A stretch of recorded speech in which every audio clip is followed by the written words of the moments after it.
pressurist or puncturist in a situation, like hit the right spot and let stuff happen. Where is that leverage point or the tipping point? So think systemically. Are you going to just do something that's obscure and won't really be relevant to other things, or are you going to choose to be strategic with the energy and time you have?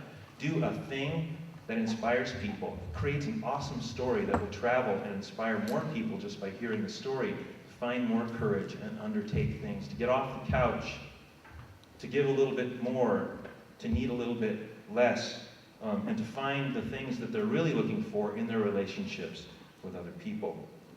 Ultimately, what we're looking for is a regenerative attitude, not merely sustainable, but thrivable, but something in which, of course, we don't see that there's any trash. Of course, we're not throwing anything away. Stuff is food for other stuff. We are food for the next generation, in a sense. So, a regenerative attitude. Okay, so speaking of regenerative, can I have this light down? Or maybe you need the light on. I don't anymore.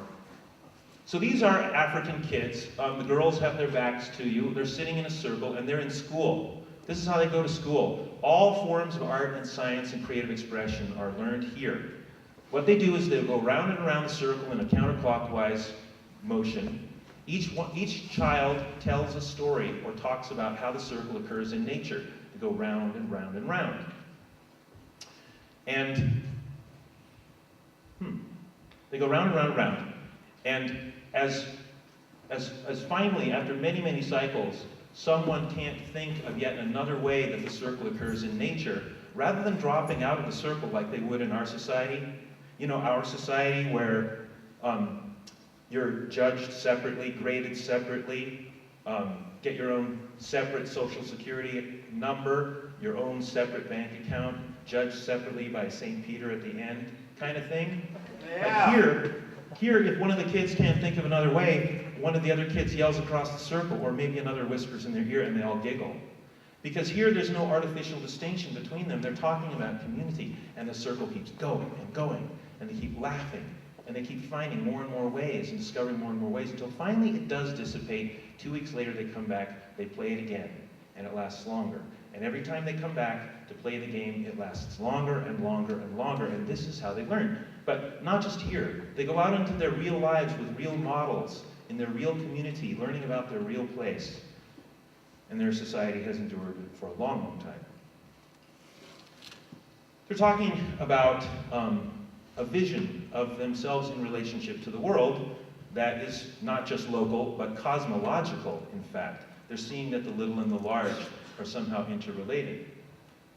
Circles, circles, circles. On many, many, many scales, interrelated circles, forming somehow organizing our experience of time and space. And when people have this kind of appreciation, it's really hard to think that time and space and life is for sale or can just be reduced to a commodity. It tends to become considered as something more sacred. You've probably seen many, many, many indigenous symbols that express this essential practical understanding. There is an axis, vertical, around which we rotate. There is an axis of rotation. 4 directions is just talking about the world. 4-quartered circle is talking about this apparent sort of division of time in this cyclical process of increasing complexity and diversity and beauty. But of course, there's another piece we don't talk enough about, and that is that everything depends on an intersection. Whether you want to meet your friend for lunch in time and space, or a particle is going to or is not going to intersect with another, or an impulse in order to create life. It's all about the intersection. Mushrooms, social activism, everything needs to intersect in some way with something else in order for there to be an existence. And this is what they're talking about in these symbols. But what's interesting is a lot of traditions don't even have the word spiritual. They're talking about their most basic level of agreement about that which is tremendously obvious.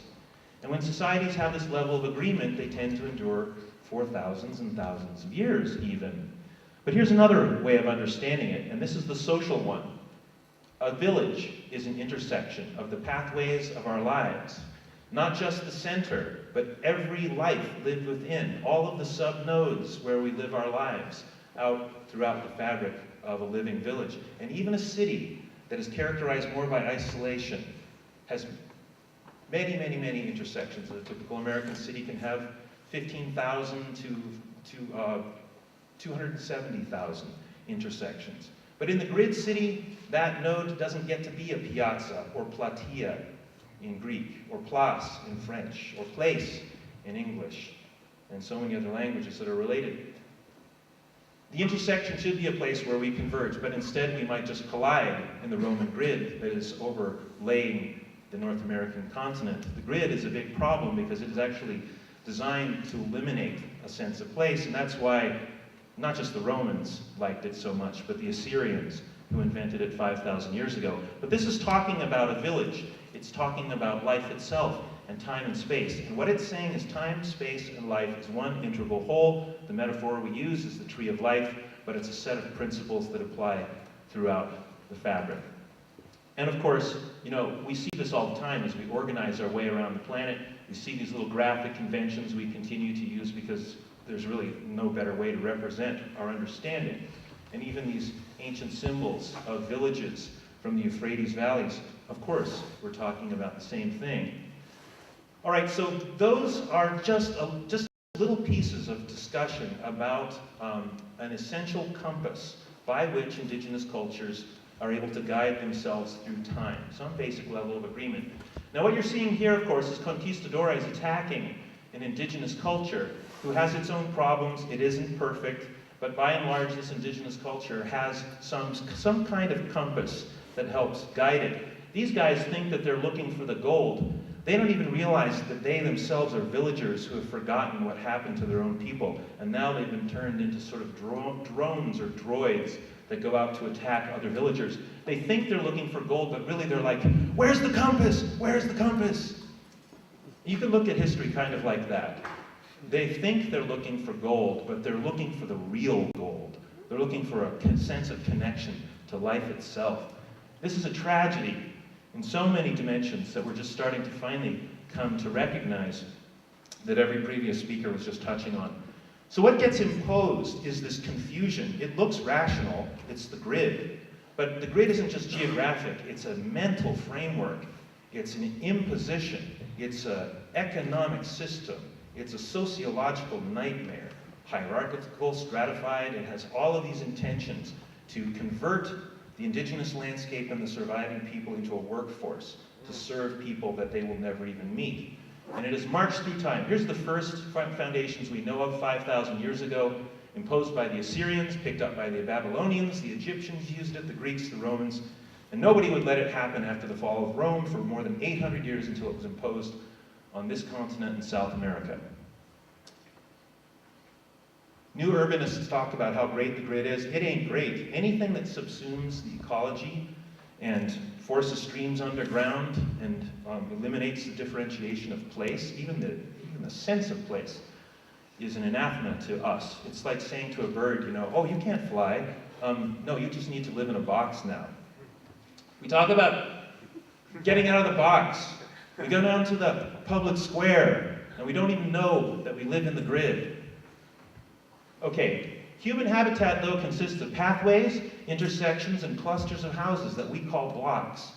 Here's a prototypical block over here. Notice, in the center of the so-called block, they can come outside and stand on common ground. And that's the prototype for the whole village. And there are intersections throughout the fabric where commercial, cultural activity happens all the time. They don't even have to talk about building community. They build it every day by moving around. This is an expression of a totally integrated approach to planning. Now, some old dead Oxford professor who wrote most of the planning books that you'll find in architecture and planning schools would say, oh, no, this wasn't planned, this was planned, this was the great movement forward in planning. No, absolutely not. This is tuned like a great, glorious guitar or lyra that grandmothers have been tending to for millennia, you know, and prioritizing the life of past and future generations. And over here, like Lewis Mumford, the great American urban historian, said, it takes about half an hour for an untrained draftsman with no cultural awareness whatsoever to lay out an entire municipal infrastructure. And that's